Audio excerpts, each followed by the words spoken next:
Hi. All right, we're going to get started after lunch. REcon would like to welcome Jessy Exum, who's going to talk about reverse engineering ISC controllers. Thank you. So hello, everybody. Hope you all had a good lunch. My name is Jessy Exum, and a couple years ago, I went out to try to build a processor out of entirely 7400 logic chips, thinking it was a good idea. 3 years later, I don't have a processor, and I'm talking to you about reverse engineering in-system controller, in-system configuration controllers. So seriously, something went wrong in the middle. So today I'll be talking about a couple things. First, the intro to why I got started in this, and my attempt to build a processor that quite literally ended in flames.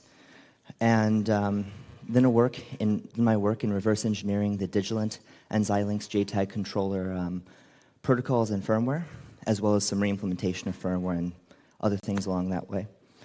And then, based on the learnings from Step 2, I'll talk about some of my proposition for a better way to interface with these types of devices, and then hopefully we'll have some time for questions. And I was told by the REcon team to try to make this accessible, since that was my first hardware reverse engineering project. So some people may find some of the pieces completely basic, but I hope that it's very useful for the people who need it, and the end goal, I believe, will help most people in the room. So, I still have that up. Okay.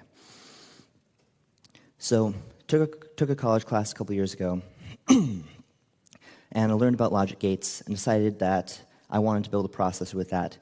Took a Coursera class on it, Computer Architecture by David Winsloff. Very good class for anyone interested in how that stuff works. And I found that other people had built such devices, computers entirely built out of these discrete chips. So I looked up what they did, and everyone pretty much considered it novel and almost ridiculous that anyone had done it. And even the people who designed it basically said, yeah, that was a waste of time. Boards were huge, power-hungry, hard to modify, and everyone suggested FPGAs, so immediately on the path to an FPGA, but anyone who's worked with FPGAs enough knows that they are their own problem. So to get started, I purchased a Xilinx Spartan 3E development board from Digilent. It had Ethernet, VGA, and PS2, which is enough to build pretty much a full computer that can go on the internet and do the normal stuff we expect them to do. It also had a built-in JTAG controller, so you could just plug USB into it and program the device. I didn't know what JTAG was at the time, but this was quite nice. As everyone who first gets these boards, I started with blinky light examples with schematic capture. That ended up being a disaster because the tools are not made for that. And bumped into an HDL. From there, started building little projects, as most people who try FPGAs do. Learned about pretty quickly the big differences between CPUs and FPGAs, and then immediately ran into a problem. I was only really able to do any of my programming work on Windows because the Xilinx's tools at the time, ISC, didn't really behave well with Linux. Now, technically it does, but I was only able to see it actually working on CentOS running kernels 2.5 or older after you load a proprietary binary blob into the kernel and taint the whole thing. So I wasn't particularly interested in that. So instead, I found that they had libUSB drivers and was excited. But they weren't loading. So I S-traced the impact process and found that it was trying to load libUSB directly by itself without letting LD do it. And it was loading it from an old CentOS location of libUSB, which had since been replaced by an LD shortcut file, which is just basically text.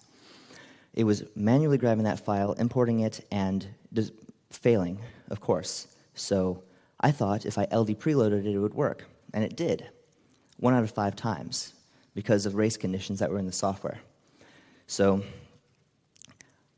I was thinking maybe I could look into this and try to fix it, but there's obviously no source available for it. And if I tried to reverse engineer it to fix what was happening, it's part of a 15-gigabyte software suite that's written in a combination of C++, .NET, and Java. So I did not want to touch this. And even if I did want to touch it, it would be against the EULA. So I considered switching to other vendors, and my friends on IRC explained that even though the exact problems I'm facing aren't common across all vendors, they all basically equally suck in their tooling. So I was a little let down for the moment, but it didn't matter because shortly after that I went to work on my board and plugged in my 12-volt power supply into my full 5-volt board and blew the whole thing. So if anyone's interested in how to waste $300 very quickly, I have some experience on that. So I was out of board, had no plan at that point, and was just really frustrated. So I got pieced together some money and a bit of a plan and got several different Digilant boards since that's what I was used to using, each of different levels in the hopes that I could make a better tool that worked for all of these boards, and maybe I could start with the lowest level one and work my way up in complexity, assuming that the simplest and the oldest one was the easiest to work on. But sometimes I make dumb assumptions. So I had a whole range of irrational goals at this point, from like completely rebuilding the FPGA synthesis and place and route, and thought of building my own FPGA, but I was just pissed. So I found that the flashing programs are just, that's what I was having the most problems with, the actual loading of the program onto the chip. And I wanted it to work with Linux, and since I only messed with Digilant boards, I wanted that to work. So I set out to build my own tool, and I needed to know a couple things to do that. First off, how do you talk to these chips directly? And since I had this board with this little magic chip on it, how do I get that board to talk to the chip and do the things that actually are needed to program it? So for those who are not familiar, this will be a very quick overview of JTAG. I thought when I heard about it that it was only a system for programming chips, but I found out very quickly that I was wrong. And the great EEV blog had an amazing video on it that helped me out a lot. Pretty much when you're testing old circuit boards, you had to put a pin to everything you wanted to check to make sure there was not shorts between the board, and that was getting impossible for packages that had all the pins on the bottom. So instead, it was proposed to pull all of that circuitry inside the chip and have it be able to report its state via serial. But this turned out to be very extensible, and vendors jumped on this very quickly as a bus that they could put anything in. The benefits is tons of important things were able to be put in there that you only needed one plug to debug your board, flash your board, check for manufacturing defects, all with one plug. But the issue is that all of these new features came around after the JTAG proposal was made, like mostly flash and systems on a chip. So there was no real support for it, and it was a wild west of everybody doing whatever they wanted. But on the plus side, it does have auto-detective chips, and it's a bit of a mess for people who know it, but it has a good core. And finally, while I was researching this, I learned about the JTAG initialization process, which was necessary for the next step. I wanted to see what this board does when I talk to it. I knew what it should do from reading the JTAG docs, so I got my oscilloscope, which is possibly my prized possession, and probed the state machine control line of JTAG and the clock, and used Digilant's custom GUI program, because I was sick of looking at Xilinx's tools, to just initialize the board and check what's there. Captured the captured the waveform, compared it to the documentation I expected, reset, transition to state, read out 32 bits of data. Perfect. I now had that working. Well, good view into it working. Now, this little thing on here, I needed to figure out how to control it. It was all done by USB, so I had a couple options, either trying to break open its firmware, but I don't like cutting open chips because I don't want to burn off my hands. And I didn't really want to open up all the software that was running this because it was very big as well. So instead I found that I could just use Wireshark to sit there and capture all the USB packets. And it worked quite well. So now I had this little test bench set up that I could use Digilant's tools or Xilinx's tools to send commands to my board, to send commands to the chip, capture the commands to the board, and capture the resulting waveforms on the chip. And immediately, I felt the need to do a replay attack to make sure that this worked again and that they didn't have some sort of crazy like time signature on the packets. But when you're dealing with 8-bit microcontrollers, it turns out no one really has room for that. So that was lucky.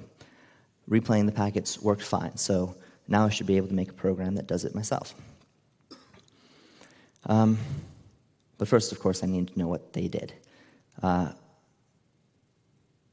It took a lot of reading of the libUSB specification to understand the packets, so if anyone's interested in learning some more about USB, these are the resources that were most helpful for me. Once I had all of the packets captured in Wireshark, I took them out by their command IDs and made the big table of them, said how many times they appeared, listed them off, and wrote descriptions of how I saw them used and theories about it. But my first mistake was I started writing down what I think they did explicitly and not pointing out where I didn't know, like where my theory wasn't supported. So I'd erase observations in lieu of facts that I thought I came up with. So for beginners doing this, don't deal with facts. They're misleading. Deal with observations. And remember that what you don't know is just as important as what you do know. After that, editing the replays, reordering things, removing stuff, changing bits, just seeing what happened worked really well for figuring out what these commands do and filling out my table. It's pretty much impossible to get 100% accuracy because even if you had the source of the system, the company could change it one day or extend it. But you know, I got pretty solid on the commands I had. But pace started slowing down, and I still was missing a couple bits, and I didn't know all the commands because I hadn't seen all of them. And then I found out, by chance, that Digilent actually not only provides the GUI, but an SDK that lets me write my own C programs that explicitly call all the commands of the board. So I could have skipped most of that stuff, but it was useful if this wasn't here. Now with this, I was able to use my same test bench and just run each individual command, see what it sent, and better fill out my documentation. Also gave me a lot of variable names that I had just been guessing on or didn't have a consistent naming convention for, and that helped out a lot. In the end from this, I learned about a ton of new commands that I didn't know, and got to check where my theories were correct and wrong, and that helped a lot. So there were several more messages that were in this Digilent protocol that I had no idea what they were doing. They were all in the initialization sequence when the board first started up, so I couldn't really get them to appear in any different ways. Most of them were, in fact, just reads from the board where it sent back empty strings of a fixed width, and I couldn't tell what they were. But the most annoying ones were these E8 and EC messages.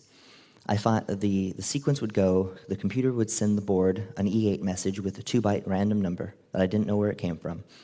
Then the computer would read a 4-byte number off of the chip, off of the device with the EC command, and then write 0 back as another 2 bytes, just 0, 0, to the machine and clear it out. And every time, the data that was written and the data that was read was completely random, and I had no idea what it was. So I attached IDAPRO to the little program I wrote that used the Digilent library. And I think I also used freaking Visual Studio at some point for some reason. But it had a decent debugger sometimes. So stepped through that, and first thing I ran into was address space layout randomization. All of my breakpoints kept being deleted every time I reran the program. And being a noob that I was at the time, I just kept remaking my breakpoints every time. But anyone who runs into this, you can disable it. Just don't do that for production. So inside the library, I stepped into the initialization functions for the board, and immediately I was faced with just hundreds and hundreds of functions where everything was being jumped and executed based on calculated addresses that you couldn't tell unless you ran the program. So I had to actually debug it, and static analysis was basically out for me at my skill level at that point. But as I walked through it, I finally found the Windows code for messing with USB, and it called E8 and provided the number the lower 16 bits of the uptime of the core of the computer. Confused me, kept going, and saw that the EC message read back the 4 bytes, XORed the 2 bytes that were sent to the chip the first time, and XORed that result with every single thing that came back, and then checked if that was equal to the string digi. I had spent so long on this, and it was so confusing, and then I realized that my friend on IRC was right. If you see a bunch of XORs, it's usually just trying to confuse you, and it was just OEM verification, and completely unnecessary for running the board normally. But now it's documented, so. And then there was a couple other commands, but I'll get to those in a little bit later, but those are the ones that were particularly interesting to me. So I started a new project, and slightly in spite of Digilent Adept's programming, I just call it Adapt. And that code's actually available on GitHub. I'll provide the link in a minute. But I converted each of the packets I had in the list to Python functions, and then wrote a little main function that called them all in sequence. So instead of replaying, I was just producing the packets with the same code.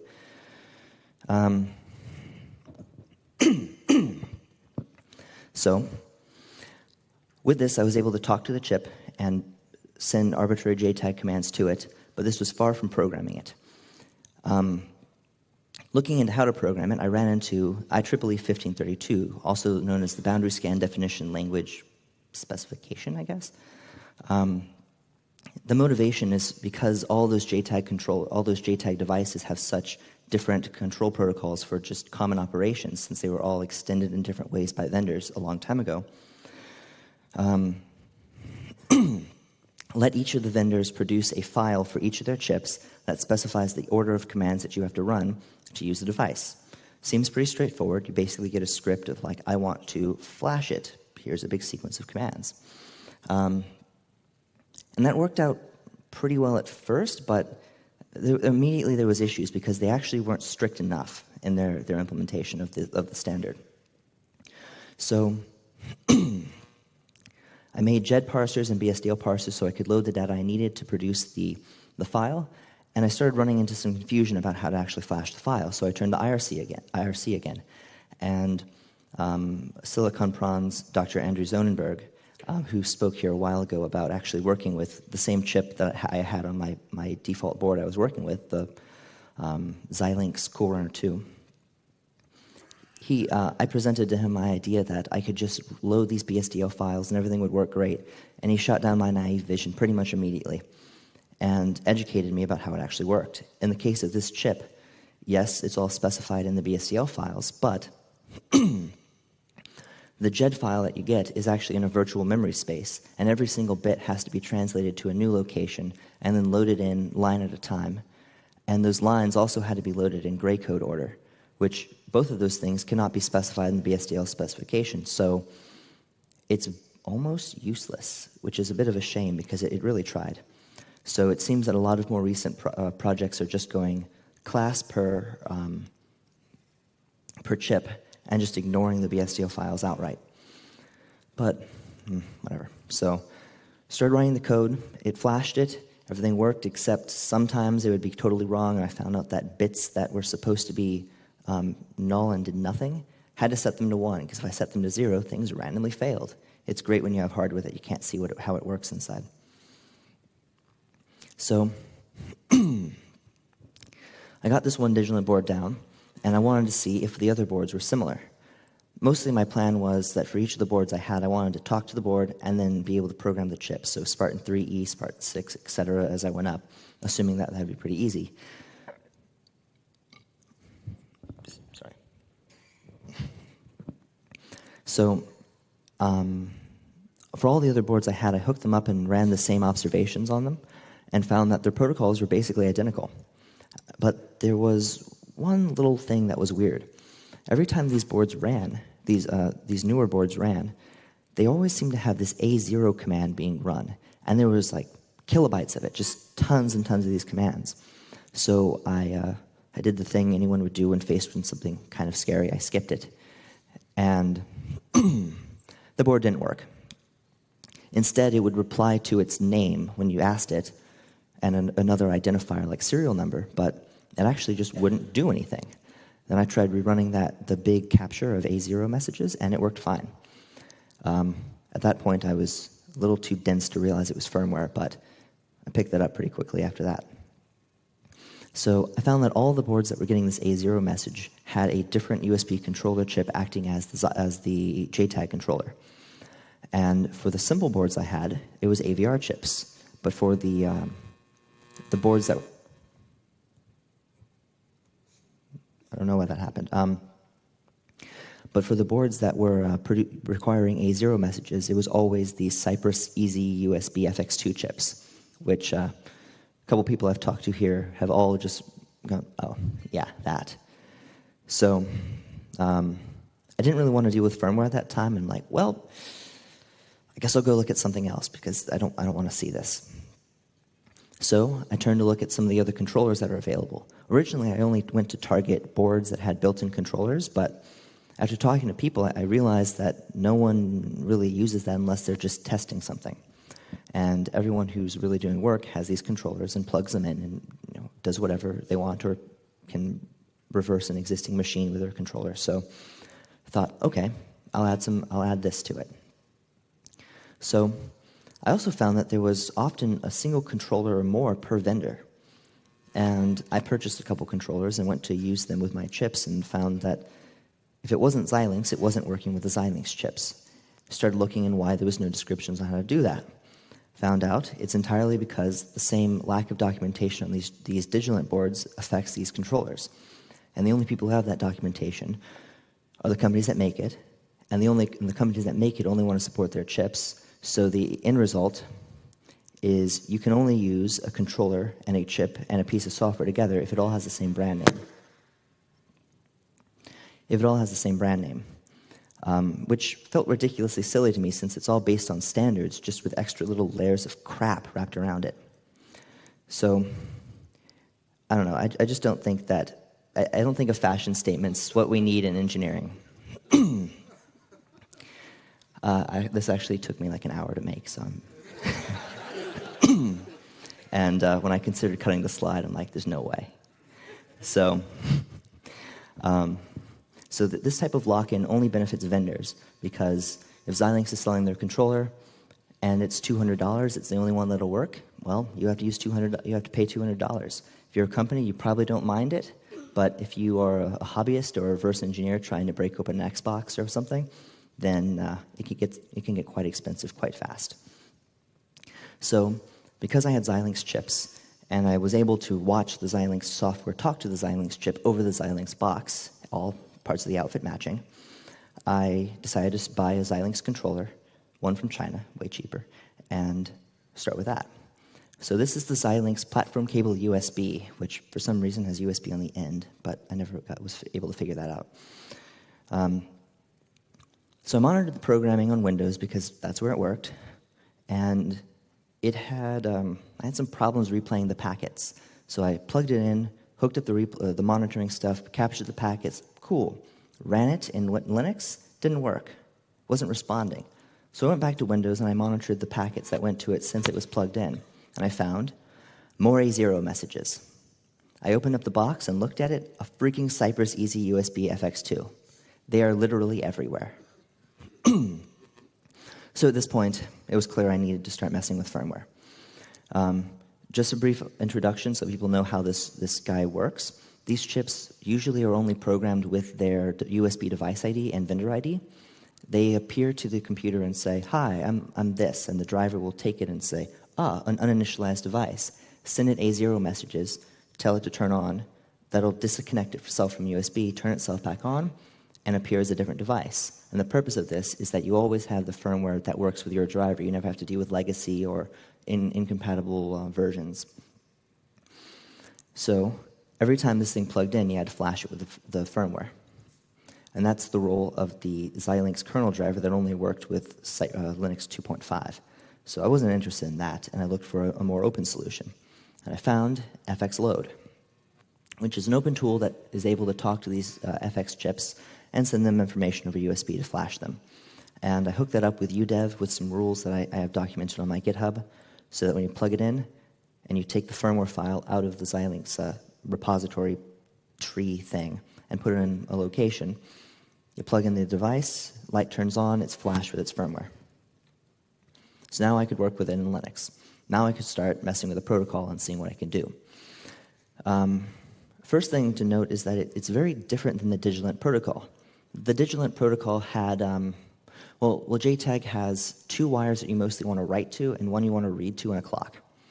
And the way the Digilent protocol would have it is functions like write TMS, one of the pins, but that would hold TDI at one location, or write TDI, hold the other at one location, or write TDI and TMS, or write TDI, TMS, and read TDO. So just pretty much every combination you could think of all of those things. The Xilinx protocol had just one JTAG-related message, and it was always really big. It did have a bunch of other little settings and commands that did things like, I found one set the speed and a couple other things like that, but this one big command actually specified all of those states of when you should clock, when you should write, when you should read, for every single state transition all the time in chunks of 16 bits. So this was just very different than what I expected, and I found a bit of help from an old document. Unfortunately, I couldn't find the document for this presentation, but they had some corrected descriptions of the format of the data, which saved me a lot of time. But they had this amusing thing of thinking that when you set the count of bits you were sending to divisible by 4, that the device would freeze, when really it was just 0 indexed. So when they sent 4, they were telling it 5, and it was expecting another chunk of 16 bits that they never sent it. So added that to the documentation. At least that'll help someone else. So yeah, extended the documentation with speed settings and the laziest OEM verification I've ever seen. Literally just takes the byte and flips it backwards. And the way they do it to check that it's valid is they do every single byte that could be sent. They send 0, they send 1, they send 2. I guess that's secure, but I don't know. I don't work at Xilinx. I'm not a professional. So I then went to my software that I had written for the Digilent stuff, and I thought, okay, I'll add this controller, so I should be able to just switch it out. Proved my API, added a state machine so I could easily say things like JTAG transition to state instead of saying 1101011, whatever. And that made all my code look a lot cleaner and a lot easier to work with. But I also found that the abstractions that I built were all based on the Digilent function. So I had the read TDO, write TDI, write TDI TMS, all those things that I implemented. And then when I tried to build the driver for the Xilinx controller, I was basically taking this one message it handled, which was universal, and just putting in to each of these weird restrictions, okay, well, put zeros for all this, I guess, because it's write TDI. And I didn't really think much about this at the time, but this ended up being a bit of a pain. Because when I started, I was able to flash, finally, the chip using both controllers. And I found that they both took about the same amount of time, which was concerning, because the Digilent controller on Windows took something, I don't have the numbers exactly, but like 15 times longer than the Xilinx one. And if they're both going the same speed, then I've clearly done something wrong. So I took another look at the Xilinx cable's messages that were being spit out of Impact, Xilinx's tool, and found that the way I was doing it is I was sending little tiny messages one at a time that were doing tiny bits of JTAG operations, where Xilinx was taking all the data and turning it into as big of a message as they could and flushing it at once. And then I realized that my model of this just wasn't supporting that. So I needed to look in better ways to do it. But before I started designing anything, I thought I should look at other controllers and make sure I don't make the same mistake. So I got 2 other controllers, one from Altera, which ended up being kind of not that special. It works, it's fine, it's just wasn't interesting, wasn't what I was looking for. And then I found OpenJTAG, which broke all my expectations. I really respect what these people are doing. They're making open hardware JTAG controllers mostly targeted at open source developers so that you can easily work with the system without having to know all the low-level details that I'm explicitly having to deal with here. And the way they do that is all the state machine transition stuff that I was keeping track of, the board itself keeps track of that. And instead of telling it, send these TMS bits to transition the state machine and clocks and all that, you kindly ask it through an FTDI message, I think, to just set the state, and then it will do that for you. So what this meant is I had several different controllers over here that all gave you very fine-grained control over bits at different levels of granularity of the actual packet size. And then this other controller, which gave you no granularity, but this high-level operation. So I then see that there's three types, but I can really group those down into two types. The Xilinx Digital and Altera controller are the individual bits that you specify, and this OpenJTAG controller, and maybe some other ones, are all these higher level commands. And currently, the way my system was built, I physically could not handle the OpenJTAG controller because everything I was doing was in terms of bit transitions, and it would have been like trying to convert it to the bits and then back, and it just wasn't going to work right. So I started to see a pattern come.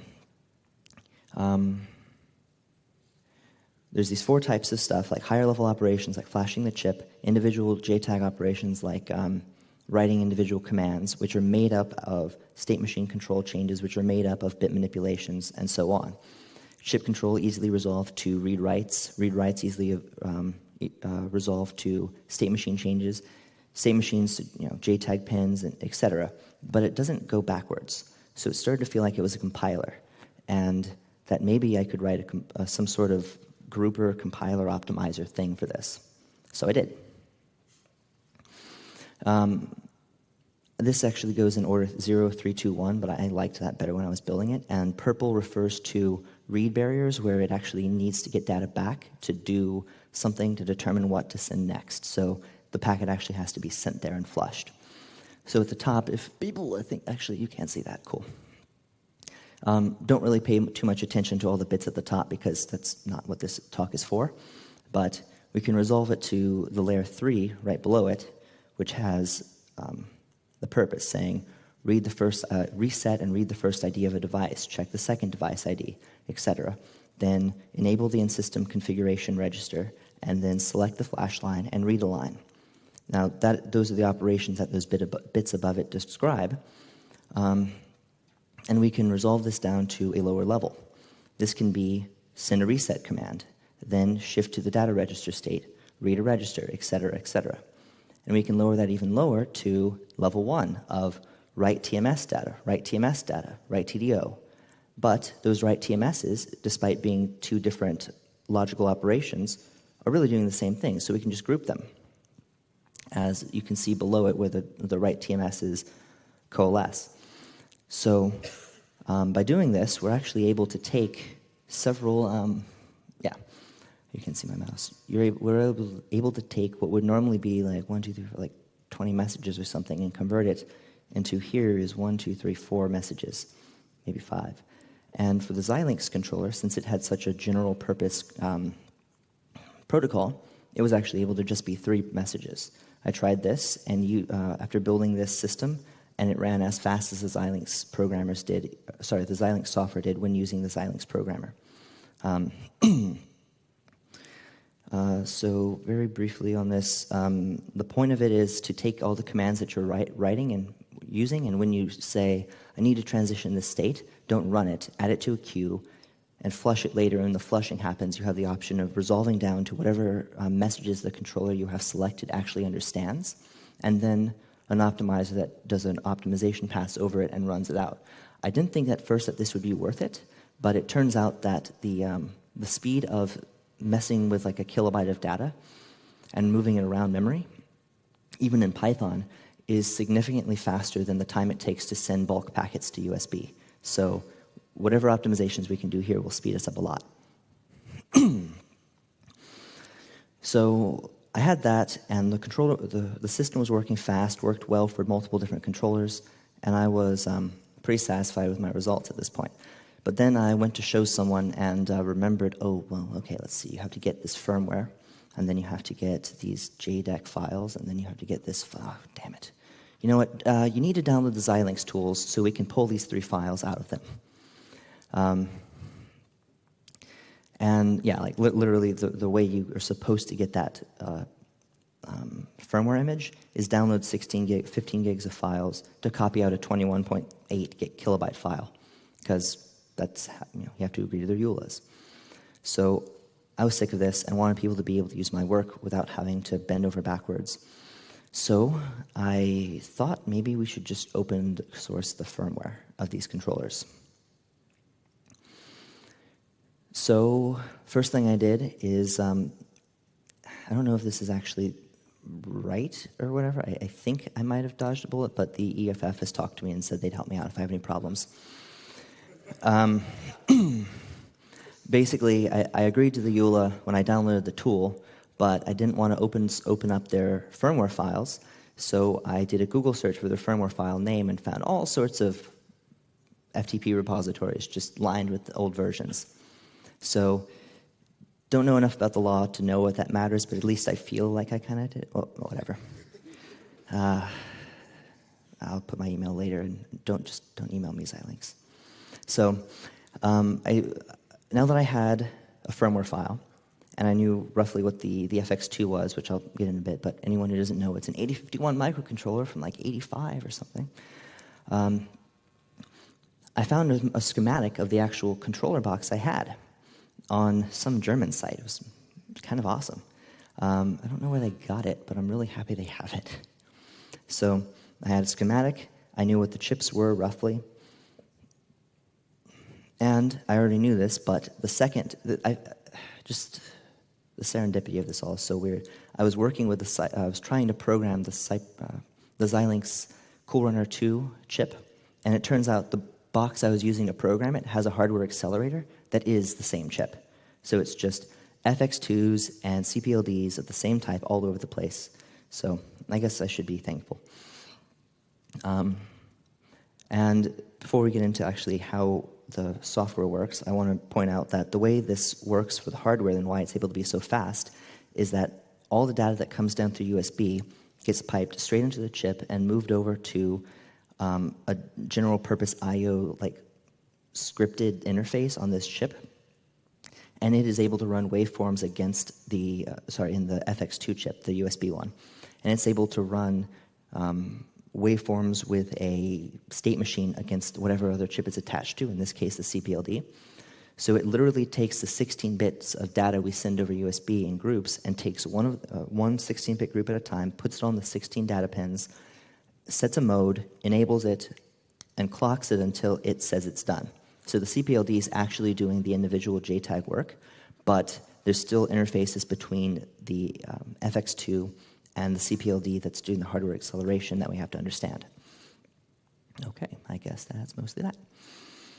So, a couple brief points on the FX2 architecture, mostly for people who haven't had to deal with any FX2 chips themselves, particularly people who haven't had to deal with any very old microcontrollers. This was a very big learning experience for me.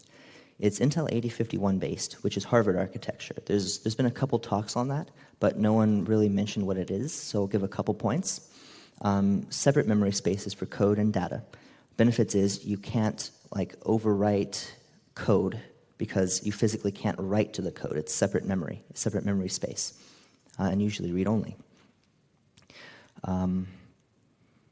And also, there has to be different instructions for each memory set that you read, which adds complexity, but it's not too bad, I guess. This particular chip has a whopping 256 bytes for its stack, and that includes the memory-mapped registers R0 through R8. So it's really not holding much. And because of this, there's almost no local variables in this entire program. Everything's global because they don't have any place to put it.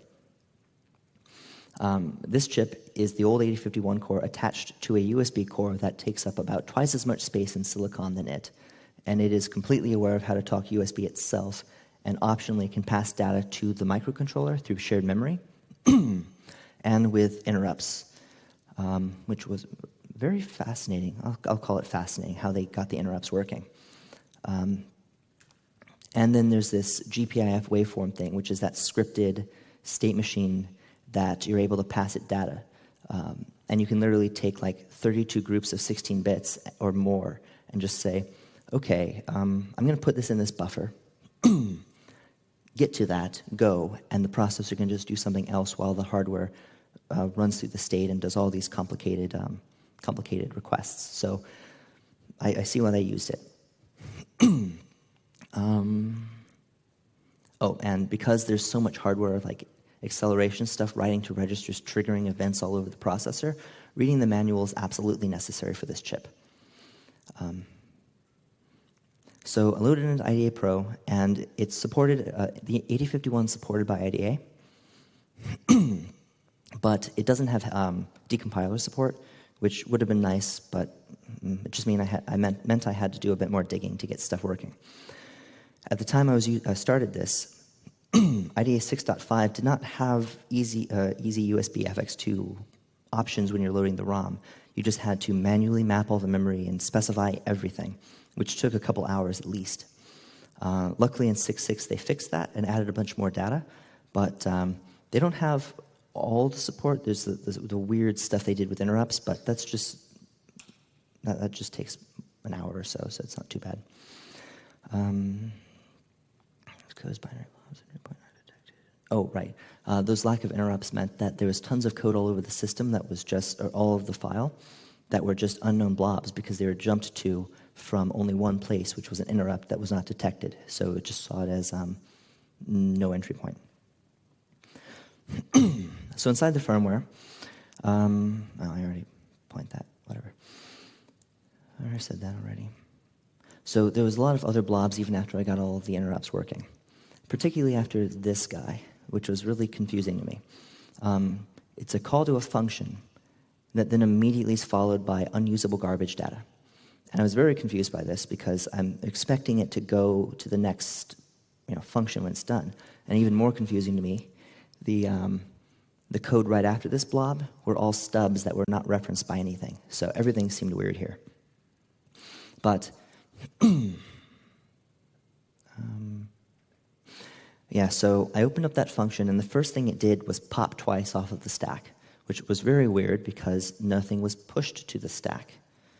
And then, after talking to IRC people for a while and realizing how much of a noob I was, I realized it was just popping off the return register, or sorry, the return address, which was pointed here. So it was using the return address to get the location of the data structure to parse to produce what ended up being a switch statement.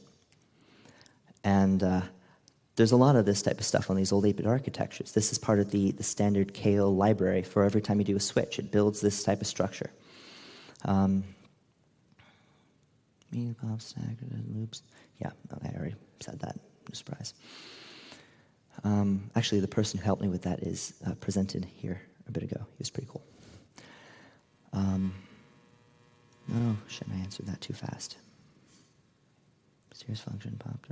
Able to. Okay. So there's some other weird Kale compiler artifacts that I found, just because it's fascinating to me.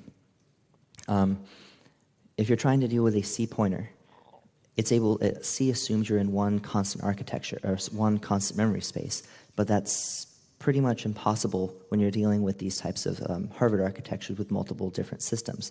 You can have an address 0 or in 3 different memory spaces. So if you have a pointer of 0, where are you pointing? And Kale's solution to that, and apparently a lot of people's solution, is to actually make pointers 3 bytes despite being a 16-bit memory space. And one of those bytes is a number just specifying what segment to use.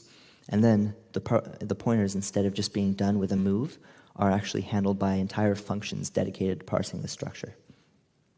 And of course, since it's an 8-bit system, 32-bit math has to be done as functions, which is always kind of amusing to find.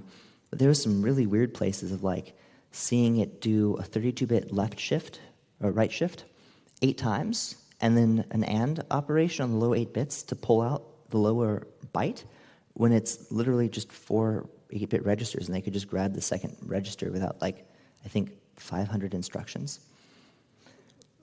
But that's what compilers do, particularly lowly optimized compilers for systems that aren't super popular. So if any of you do any reverse engineering inside of, damn it. I don't know where I went.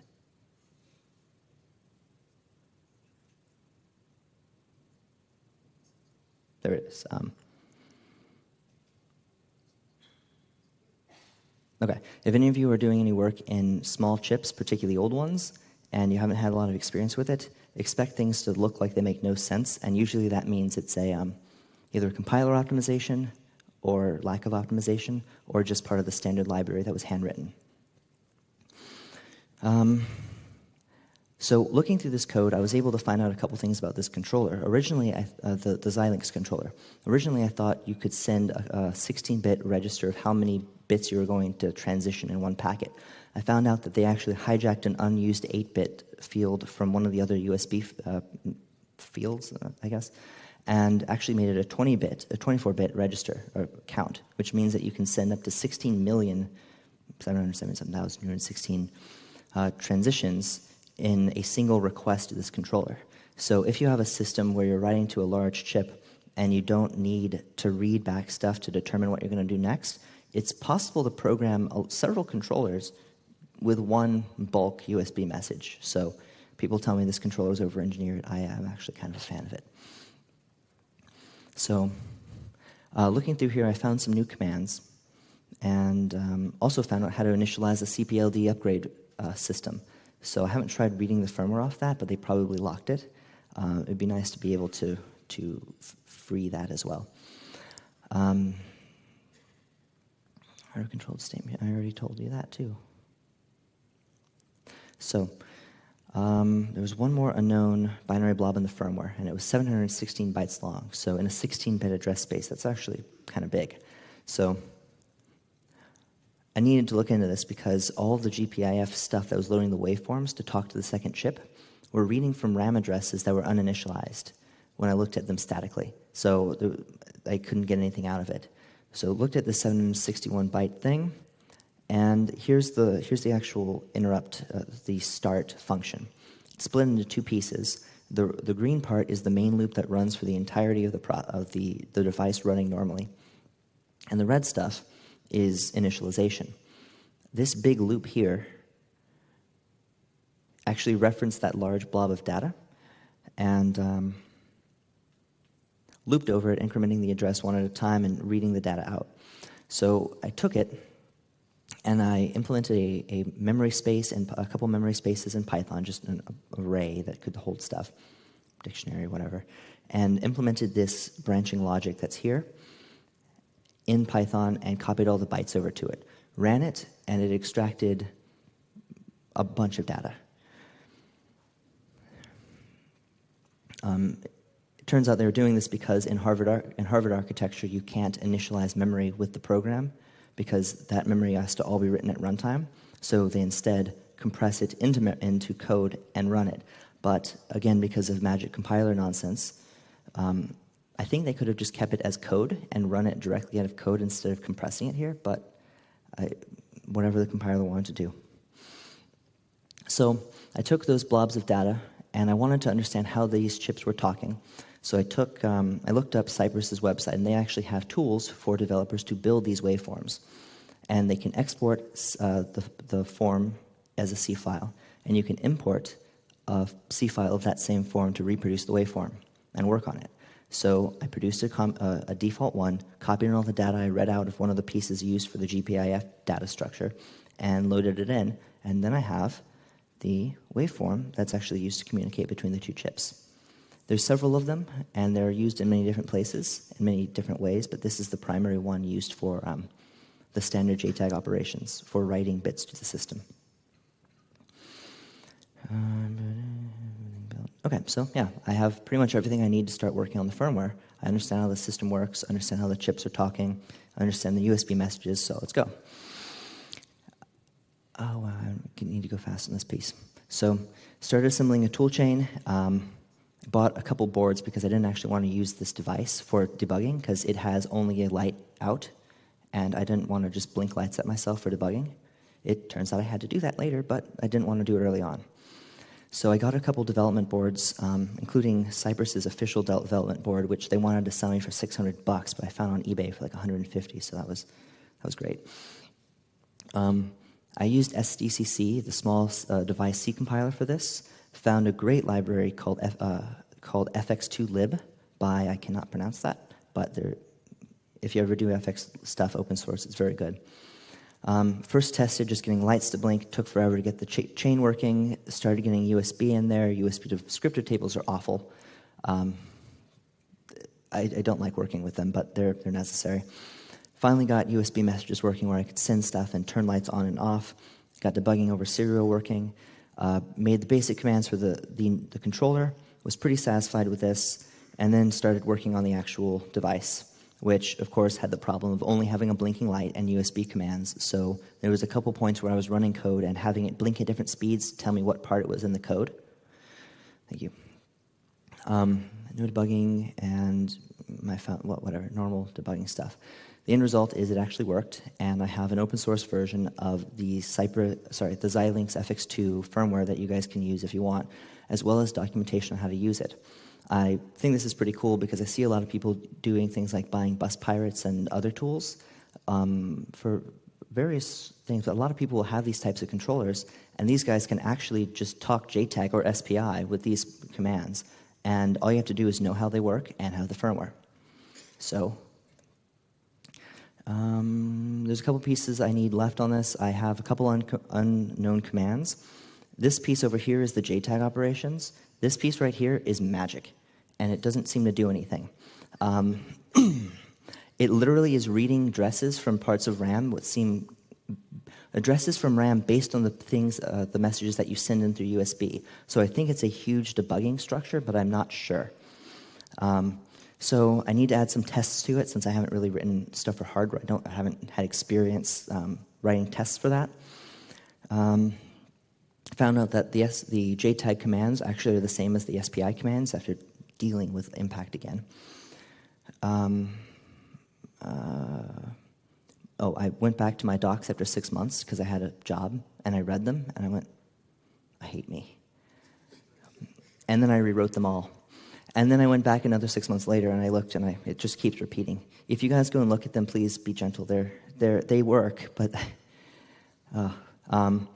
so improving the docs is something that's nice. And I was considering, once I get this testing and I know it works for people in production and not just me, I think it would be kind of cool to package this into an open source firmware blob, maybe distributed through Debian or something.